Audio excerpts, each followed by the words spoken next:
കേസിൽ ശിവശങ്കർ ജാമ്യാപേക്ഷ തള്ളിയിരിക്കുന്നു.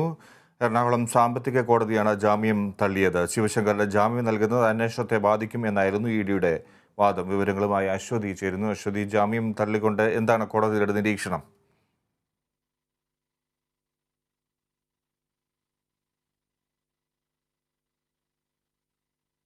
അശ്വതിയിലേക്ക് എത്താം. ലൈഫ് മിഷൻ കോഴ കേസിൽ ശിവശങ്കറിന്റെ ജാമ്യാപേക്ഷ തള്ളിയിരിക്കുന്നു. എറണാകുളം സാമ്പത്തിക കോടതിയാണ് ജാമ്യം തള്ളിയത്.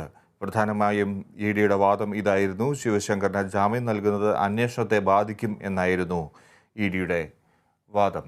ഈ വാദം അംഗീകരിച്ചുകൊണ്ടാണ് ഇപ്പോൾ ലൈഫ് മിഷൻ കോഴ കേസിൽ ശിവശങ്കറിന്റെ ജാമ്യാപേക്ഷ എറണാകുളം സാമ്പത്തിക കോടതി തള്ളിയിരിക്കുന്നത്. ശിവശങ്കറിന് ജാമ്യം നൽകുന്നത് അന്വേഷണത്തെ ബാധിക്കുമെന്ന് ഇഡിയുടെ വാദം.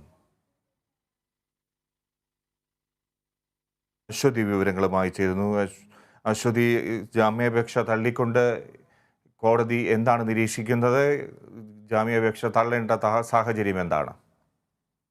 ഫിജി, ഇപ്പൊ ജാമ്യാപേക്ഷ തള്ളി എന്ന് മാത്രമാണ് കോടതി അറിയിച്ചിരിക്കുന്നത്. നേരത്തെ തന്നെ ഇതിന്റെ ഈ കേസിൽ ജാമ്യാപേക്ഷയുമായി ബന്ധപ്പെട്ട കേസിൽ വാദം പൂർത്തിയായിരുന്നു.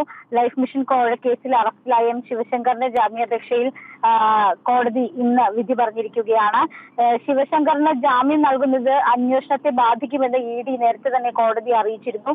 ശിവശങ്കറിനെതിരെ ശക്തമായ മൊഴികൾ ഉണ്ടെന്നും ഉന്നത സ്വാധീനമുള്ള വ്യക്തിയാണെന്നും ജാമ്യം നൽകിയാൽ അന്വേഷണത്തെ ബാധിക്കുമെന്നുമായിരുന്നു ഇഡി കോടതിയെ അറിയിച്ചത്. ശിവശങ്കറിന് ആരോഗ്യ പ്രശ്നങ്ങളൊന്നുമില്ല. പല ഘട്ടങ്ങളിലും ഇദ്ദേഹം അന്വേഷണത്തോട് സഹകരിക്കാൻ തയ്യാറായിട്ടിരുന്നും ഇഡി കോടതി അറിയിച്ചിരുന്നു. ഈ വാദങ്ങളെല്ലാം കണക്കിലെടുത്തുകൊണ്ടാണ് ഇപ്പോൾ കോടതി ജാമ്യം നിഷേധിച്ചിരിക്കുന്നത്. അതേസമയം ശിവശങ്കറിന് ആരോഗ്യ പ്രശ്നങ്ങൾ ഉണ്ടെന്നും ഇഡിയുടെ ചോദ്യം ചെയ്യലിനോട് പൂർണ്ണമായും സഹകരിച്ചിട്ടുണ്ടെന്നുമായിരുന്നു അദ്ദേഹത്തിന്റെ അഭിഭാഷകന്റെ വാദം. എന്നാൽ ഇത് കോടതി കണക്കിലെടുത്തിട്ടില്ല. ശിവശങ്കറിന്റെ സ്വകാര്യ ചാർട്ടേഡ് അക്കൗണ്ടിന്റെയും സ്വപ്നയുടെയും സംയുക്ത ഉടമസ്ഥതയിലുള്ള ബാങ്ക് ലോക്കറിൽ കണ്ടെത്തിയ 1 കോടി രൂപ ശിവശങ്കറിനുള്ള കോഴയാണെന്ന് സ്വപ്നയുടെ മൊഴികളാണ് കേസിൽ ഇഡി ശിവശങ്കറിനെ പ്രതി ചേർക്കാൻ കാരണമായിട്ടുള്ളത്. ഫിജി, ശരി. അശ്വതി, ശിവശങ്കറിന്റെ ജാമ്യാപേക്ഷ തള്ളി ലൈഫ് മിഷൻ കോഴ കേസിൽ അന്വേഷണത്തെ ബാധിക്കുമെന്ന ഇഡിയുടെ വാദം അംഗീകരിച്ചിരിക്കുന്നു. ശിവശങ്കറിനെതിരെ തെളിവുണ്ടെന്ന വാദവും പരിഗണിച്ചു. എറണാകുളം സാമ്പത്തിക കോടതിയാണ് ജാമ്യാപേക്ഷ തള്ളിയത്.